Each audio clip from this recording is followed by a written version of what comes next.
Looking for me to rob the bank account. Nixon's money within an hour. How are you gonna shut off the alarm? I'm working on it. I know how you can. Fire in the hole. Do it.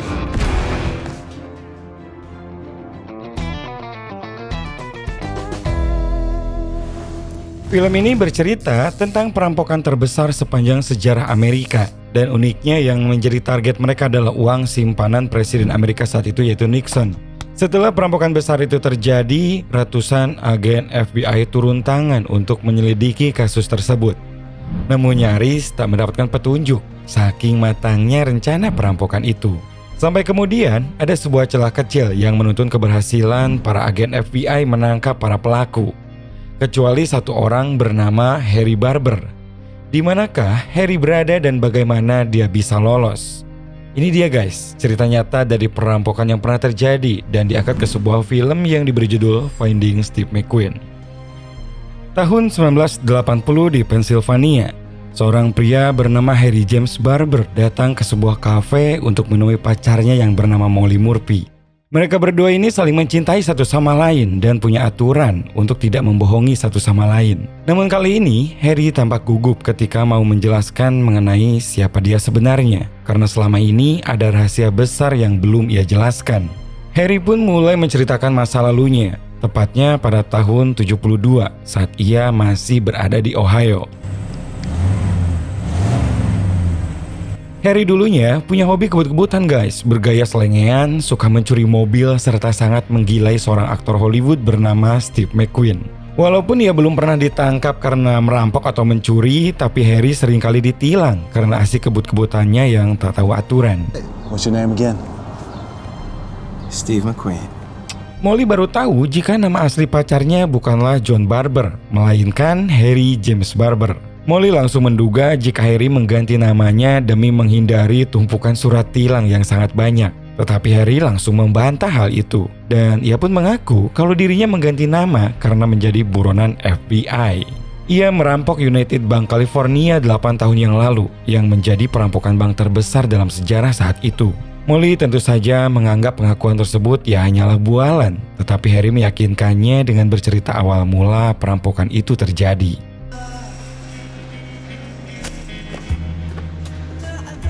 Semuanya berawal ketika Harry dan adiknya Tommy bekerja di pabrik milik pamannya yang bernama Enzo, yang tak suka dengan Presiden Amerika saat itu, yaitu Richard Nixon. Kalau Harry karakternya urakan, Tommy sendiri beda. Kejiwaannya terganggu setelah perang dari Vietnam. Dan kasus Tommy ini adalah salah satu penyebab Enzo tak suka dengan Nixon. Enzo sangat membenci Presiden Nixon karena lebih memperdulikan perang daripada akibat peperangan seperti yang dialami Tommy. Jadi ketika ada Bobby, yaitu teman Enzo, yang mengajak mencurangi pencalonan Nixon yang kedua kalinya, Enzo pun sangat antusias. Could be as much as 30 million. Bobby mendengar jika Nixon menyimpan uang sebanyak 30 juta US dollar di United Bank California. Dan ia pun menyarankan agar Enzo merampok uang tersebut agar Nixon tak bisa melakukan kampanye. Bobby juga menduga kalau uang tersebut adalah uang kotor, sehingga jika dicuri pun Nixon tak berani mengusutnya. Paul sebenarnya kurang setuju dengan niatan tersebut guys, karena toh mereka juga sudah punya bisnis keluarga yang cukup sukses. Namun Enzo yang memang sangat tidak menyukai presiden tetap pada keputusannya bahwa ia akan melakukan perampokan tersebut. We hit the bank, take the 30 mil, and Nixon can't do squat because the money's filthy dirty. Di hari-hari selanjutnya, Enzo mulai menganalisa Bank California, dan untuk melengkapi analisanya, ia menugaskan Harry untuk berkeliling kota mencari mesin alarm yang sama seperti yang digunakan di bank. Namun sialnya, saat berusaha mencuri kotak atau mesin alarm tersebut, Harry justru melakukannya dengan cara yang salah, sehingga memicu bunyi alarm yang sangat keras.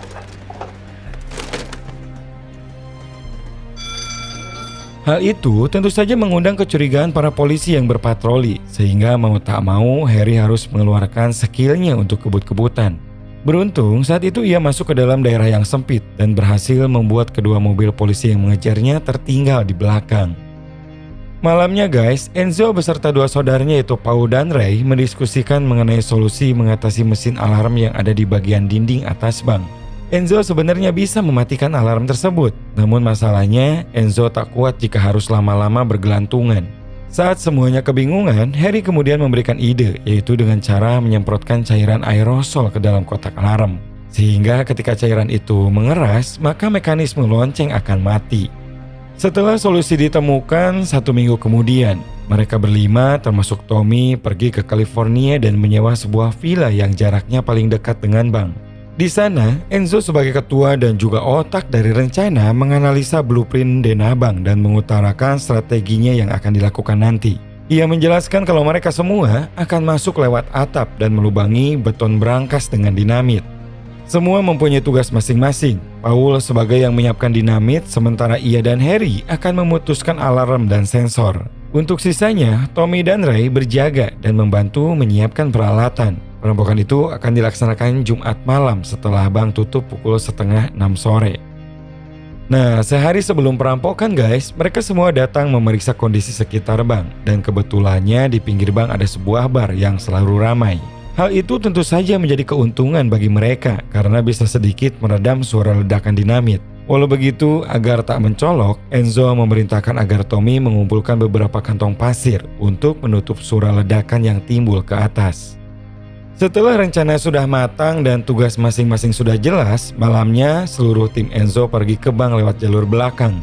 Mereka mengikuti rencana yang telah dibuat dan Ray membawa radio polisi untuk mendengarkan pergerakan patroli. Beruntung, malam itu hanya ada 1 mobil polisi yang berpatroli dan mereka sedang berada di area pantai yang lokasinya cukup jauh dari bank.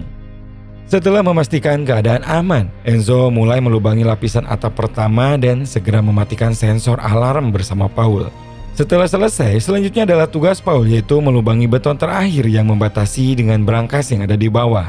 Sementara itu, Harry menyemprot mesin alarm yang ada di dinding dengan aerosol. Sedangkan Tommy berada di sebelah bank menyiapkan kantong-kantong pasir untuk menimbun dinamit-dinamit yang akan diledakkan.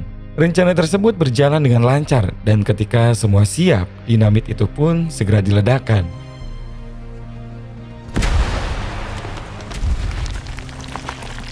Sayangnya, daya ledak dinamit tersebut jauh lebih besar dari dugaan dan membuat bar yang ada di sebelah bergoyang seperti gempa. Karena itulah si pemilik bar melaporkan kejadian tersebut sehingga tak lama kemudian 2 orang polisi datang dan langsung memeriksa keadaan bank. Mereka semua tentu saja panik, apalagi Ray yang ingin cepat-cepat kabur dari sana. Namun Enzo berusaha menenangkan dan menyuruh Harry untuk turun mengawasi kondisi di bawah. Nah, ketika Harry di bawah guys, ia yang melihat kedua polisi mau mengelilingi bank, Harry akhirnya berinisiatif untuk mengalihkan perhatian.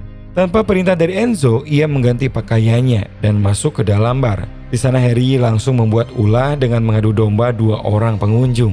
Dengan adanya keributan tersebut, kedua polisi itu pun segera datang dan membawa kedua pengunjung itu ke kantor untuk dimintai keterangan.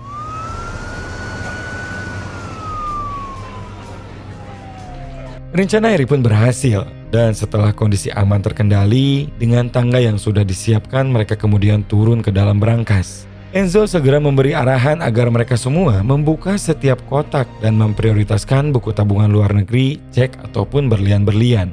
Satu persatu, kotak itu pun dibuka. Banyak sekali uang yang berhasil mereka kumpulkan yang kemudian dimasukkan ke dalam kantong yang sudah disiapkan. Dari sekian banyak kotak yang dibuka, Enzo masih belum menemukan uang milik Nixon yang dikatakan ada di sana. Walau sudah mendapatkan 4 juta dolar, Enzo tetap masih penasaran. Dan karena sudah pagi, ia pun berencana untuk kembali lagi besok malam sebelum bank kembali buka di hari Senin. Sebelum meninggalkan bank, mereka kembali menutup lubang atap dan Enzo menyelipkan cermin di celah lubang tersebut.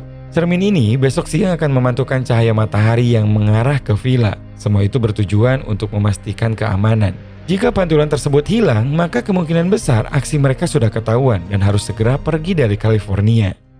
Dan nyatanya pantulan masih ada. Di malam kedua yaitu malam minggu, mereka kembali masuk melanjutkan perampokan. Nah, di malam ini guys, Ray yang biasa berjaga tiba-tiba melihat ada sebuah mobil mencurigakan memasuki parkiran bank. Semua orang pun keluar dan mulai berpikir kalau itu adalah seorang polisi. Tak lama kemudian datanglah beberapa mobil lagi yang ternyata mereka ini adalah para orang tua yang akan menjemput anaknya setelah bermain sepak bola. It's a little league game. Shit. Untung saja karena kalau benar itu polisi, Ray sudah siap dengan senjatanya dan berniat menembaki mereka semua. Suasana kembali menjadi tenang, namun Harry mulai sadar bahwa apa yang ia lakukan adalah kesalahan. Ia tak sampai pikir kalau aksinya ini malah bisa menjerumuskannya ke dalam kejahatan yang lebih parah. Padahal niat awalnya ia bergabung hanyalah untuk bersenang-senang, sama seperti kebut-kebutan. The story. Finish the story. Walau begitu, Harry merasa sudah terlanjur ikut dan ia harus menyelesaikan pekerjaannya. Hingga di Minggu malam menuju Senin, mereka kembali merampok dan masih belum juga menemukan uang milik Nixon. Paul menyarankan agar Enzo menyerah karena mungkin memang tak pernah ada uang 30 juta milik Nixon di bank tersebut. Toh kini mereka juga sudah mendapat 12 juta dolar dan jumlah tersebut sudah lebih dari cukup. Enzo tetap kekeh dengan ambisinya yang sangat tinggi. Ia nggak bisa rela kalau Nixon sampai mencalonkan diri lagi sebagai presiden. Tapi ya mau gimana lagi, mengingat hari mulai pagi Enzo harus pasrah dengan hasil yang didapatkan. Mereka pun kembali ke villa untuk mempersiapkan kepulangan dari California. Tim itu terpisah menjadi dua bagian, di mana Ray, Paul, dan Enzo pergi ke Las Vegas menggunakan mobil sewaan, sementara Harry dan Tommy memilih kembali ke rumahnya dengan taksi. Sebelum pulang, Enzo memastikan Ray untuk membersihkan villa tersebut dari segala kemungkinan bukti dan memberikan bagian milik Harry dan Tommy dalam sebuah amplop. Setelah amplop itu dibuka guys, ternyata isinya cuma 20.000 dolar, yang berarti ia dan Tommy hanya kebagian 10.000 dolar saja. Harry tentu saja sangat kesal dan tak habis pikir pamannya hanya memberi bagian kecil yang jauh dari total uang curian 12 juta dolar. Tapi beda dengan si Tommy guys, ia tak terlalu peduli, malah memberikan bagiannya kepada Harry. Satu-satunya yang ia pedulikan hanya album koleksi kartu pemain bisbol yang ia dapatkan dari salah satu kotak deposito kemarin. Selama perjalanan, Tommy fokus melihat-lihat album tersebut, bahkan tak terlalu mendengarkan Harry yang berencana untuk pindah keluar kota serta keluar dari perusahaan pamannya. Ia merasa kalau pamannya sudah tak lagi memperdulikannya, jadi untuk apa tinggal bersamanya. Nah, di album ini guys, Tommy menemukan selipan kartu nama penasihat Presiden Amerika yang di belakangnya tertulis Bank Nasional Cayman dan nomor kotak penyimpanan. Namun lagi-lagi karena hanya fokus pada kartu pemain bisbol, kartu nama yang ia temukan tersebut ia buang ke kantong jok depan. Sementara itu, siangnya bank dikepung polisi setelah mengirimkan laporan perampokan. Agen FBI bernama Howard dan asistennya bernama Sharon sayangnya tidak menemukan sidik jari apapun dan bisa dikatakan tidak ada petunjuk atau barang bukti yang tertinggal. Ada juga di sana ada pecahan kaca yang mungkin saja sudah ada di sana sebelum perampokan. Namun Howard sangat yakin kalau para pelaku bukan berasal dari California karena teknik perampokan yang dilakukan tidak biasa. Jika orang lokal, mereka biasanya merampok dengan cara membawa senjata dan langsung datang saat jam kerja. Di hari selanjutnya, Howard kedatangan atasannya sekaligus 100 agen FBI yang akan membantu menangani kasus tersebut. Ia yang kaget menanyakan kenapa sampai didatangkan agen sebanyak itu karena ia sendiri masih sanggup memecahkan kasus tersebut. Namun atasannya tak menjelaskan secara detail. Ia hanya mengatakan kalau perampokan tersebut membuat resah Gedung Putih di Washington. Howard dan Sharon pun berusaha mencari motif dari perampokan ini dan mereka pun sepakat bahwa pasti ada kaitannya dengan orang-orang penting. Karena seingat Howard, cuma pembunuhan John F. Kennedy pemerintah sampai menurunkan agen sebanyak itu. Nah, dari daftar nasabah ditemukanlah seorang yang dicurigai yang berasal dari luar California, yaitu Colson. Dan esoknya setelah Sharon selidiki, ternyata nama tersebut adalah Charles Wendell Colson yang tidak lain adalah penasihat khusus Presiden Amerika.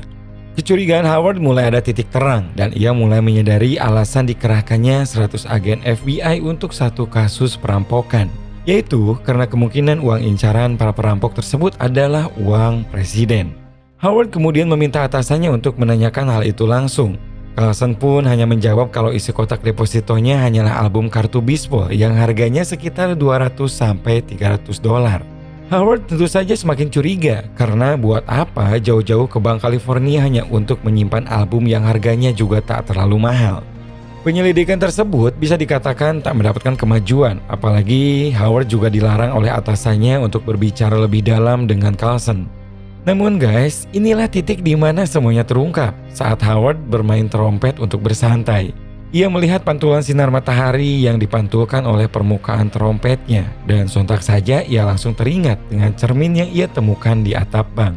Setelah diselidiki ternyata dugaannya benar kalau cermin tersebut digunakan untuk memberi sinyal dengan pantulan sinar matahari. Semua itu menjadi masuk akal karena tak jauh dari bank ada pemukiman villa yang biasa disewakan. Tak menunggu waktu lama, semua villa yang tak jauh dari bank digeledah dan didata siapa saja penyewa terakhir dalam seminggu ke belakang. Namun sayangnya, dari sekian banyak villa yang digeledah dan diperiksa tak ada satupun sidik jari ataupun identitas penyewa yang mencurigakan, kecuali rumah terakhir yang mereka periksa.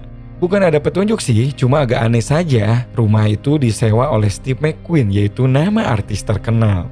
Lagi-lagi mereka menemui jalan buntu dan menyangka kalau dugaan pantulan cermin tersebut adalah salah. Namun saat akan kembali, Sharon tidak sengaja melihat lemari piring yang tidak tertutup rapat dan di dalamnya ternyata banyak piring kotor yang belum dicuci. Akhirnya dari piring-piring itulah sidik jari ditemukan dan mengarah kepada 5 orang yang diantaranya Paul, Enzo, Ray. Ketiganya sudah berhasil didapatkan data-datanya kecuali 2 orang yaitu Harry dan juga Tommy. Selain itu, Sharon juga mendapatkan kesaksian dari tetangga villa yang melihat 5 orang itu pergi secara terpisah.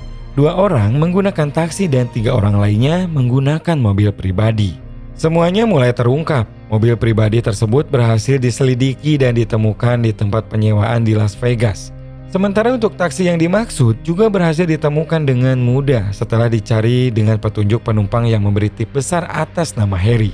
Nah guys, saat Howard memeriksa taksi tersebut, ia menemukan beberapa kartu bisbol serta kartu nama Carlson yang Tommy buang saat itu. Cuma Howard di sini belum jelas kenapa ada nama Bank Cayman dan nomor brankas. Jadi sebenarnya sudah jelas guys, yang Enzo cari yaitu uang 30 juta dolar ternyata ada. Cuma bukan berupa uang ataupun barang berharga, melainkan petunjuk di mana uang tersebut disimpan yaitu di Bank Cayman. Setelah bukti cukup, satu persatu geng Enzo pun ditangkap di rumahnya masing-masing saat bersantai menikmati hasil rampokan mereka. Harry who? It's just a matter of time. Di sisi lain, Tommy dan Harry yang belum sadar masih melakukan aktivitas seperti biasa. Sayangnya, Tommy tertangkap sendirian karena Harry saat itu keluar akan membeli persediaan makanan. Harry tak bisa melakukan apapun, hanya bisa melihat saudara yang ia sayangi ditangkap dan dimasukkan ke dalam mobil polisi. Mereka hanya bisa bertatap-tatapan, sementara Harry hanya bisa membalas senyumannya dengan sedih. Sejak saat itulah, Harry kabur ke kota Deerwood dan mengubah namanya menjadi John Baker. Ia juga mengubah penampilannya dan diterima bekerja sebagai bartender. Di sanalah menjadi awal mula pertemuan Molly dan Harry. Mereka berpacaran dan Molly tinggal bersama Harry di lantai 2 gedung bioskop yang sudah terbengkalai. Bioskop tersebut masih beroperasi di lantai 1 dan terkadang Molly akan membantu pemilik bioskop mengganti tampilan nama film yang sedang diputar.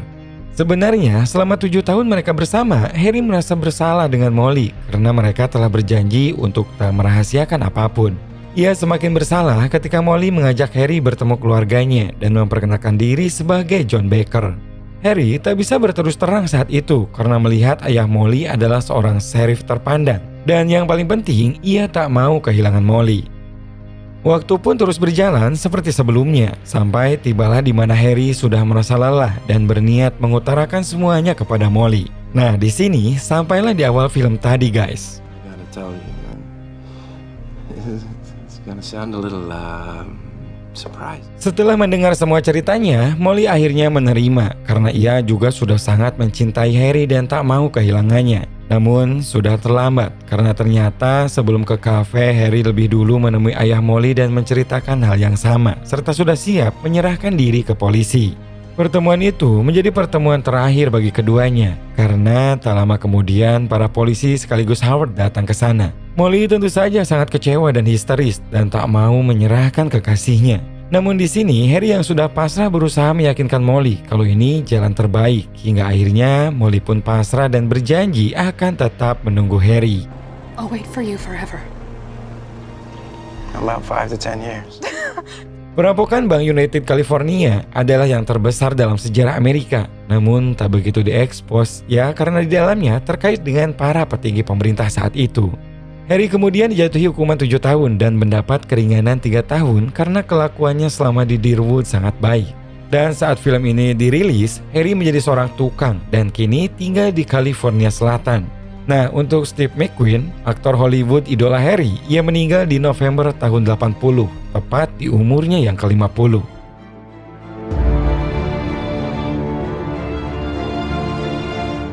Oke guys, untuk cerita kali ini segitu dulu aja, semoga kalian suka ya. Dan jangan lupa tonton juga cerita nyata lainnya, karena masih banyak cerita seru yang sudah dibahas di sini. Jangan lupa juga buat kalian yang belum subscribe, klik dulu deh tombol merahnya, nggak rugi kok guys. Hitung-hitung mensupport dan juga biar cepet 1 juta. Terima kasih banyak sekali lagi buat kalian semua dan sampai jumpa lagi di video 7 menit selanjutnya.